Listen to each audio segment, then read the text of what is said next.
Michael Gove made a stunning promise to EU fishermen as he assured them the UK would continue to allow their boats to fish in British waters even after Brexit, archive reports reveal.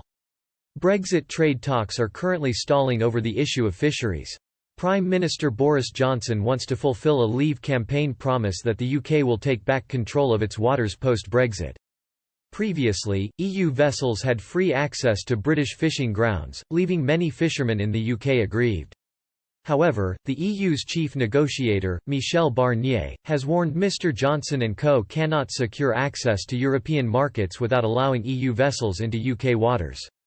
But Michael Gove may have given the EU the upper hand in Brexit trade talks, as he has already told Denmark that the country's fishermen can fish in British grounds.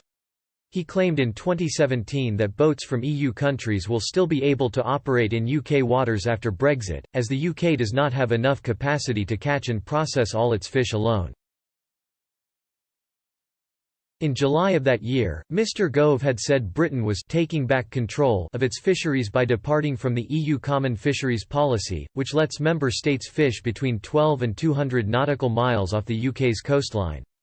He also announced the UK's withdrawal from the London Fisheries Convention, signed before the UK joined the EU, which let vessels from the UK, France, Belgium, Germany, Ireland and the Netherlands fish within between 6 and 12 nautical miles of each other's coasts.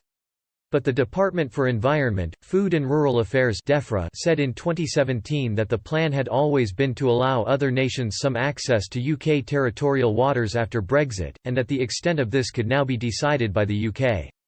Mr Gove, Environment Secretary at the time, told Danish counterparts that the UK does not have the capacity to catch and process all the fish in British waters and thus boats from EU nations would be allowed continued access post-Brexit. The Lib Dems Brexit spokesman at the time, Tom Brake, said Mr Gove's comments showed promises by the Leave campaign about fishing were being broken. He said, Michael Gove chose to put stopping EU fishing in British waters front and centre of his campaign to leave the EU, yet is now telling Danish fishermen the opposite.